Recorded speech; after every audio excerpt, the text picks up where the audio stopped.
Piggyback together right here, two pressure tanks. You want to check them for air once a year. Here's a black right here and then right here. These you check for air. 38 pounds in each tank, but they got to be checked when they're completely empty. So you shut the breaker off, which it should say well or pump on it. Shut the breaker off, drain it all the way down to zero right here at that boiler drain. Drain them down to zero and then add air to them with a tire gauge, with a air compressor, and you check them with a tire gauge. But once a year, you want to check these. Over here, this is good for you too, Kelly. The main shut-off valve for the whole house is right.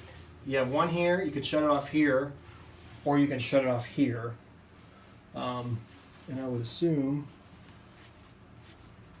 this must be shut off or something. Sprinklers. Okay, so yeah, so this is your raw water from the well, just for your sprinklers.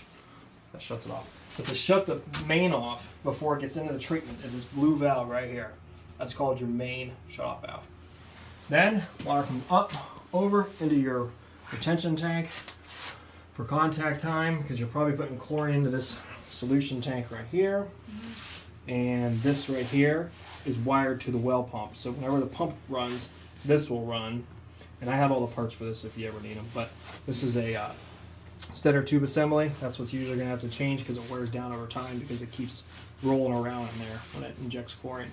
So the chlorine will suck out of this tank and go into your injection point up here. You actually have another shutoff valve here, which I would probably recommend shutting this off because this is a lot easier. If you want to shut the water off, just shut that off.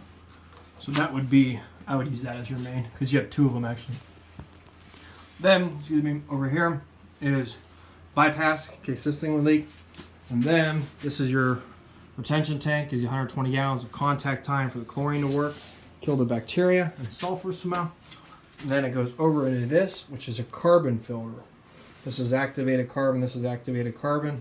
Twin tanks, 24 hours a day, carbon, metered regeneration. So they switch back and forth. This filters the chlorine back out of the water. Then you got your bypass, service, off, bypass. And then you can just turn it to, line this air up, turn it to bypass. And then that'll shut this off from running if it would ever leak.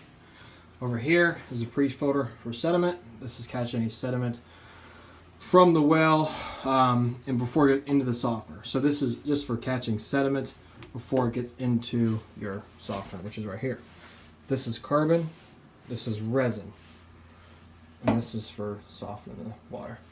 And then right here is your fill line to fill the solution tank, to fill it up when you do the chlorine mixture. Okay, thanks.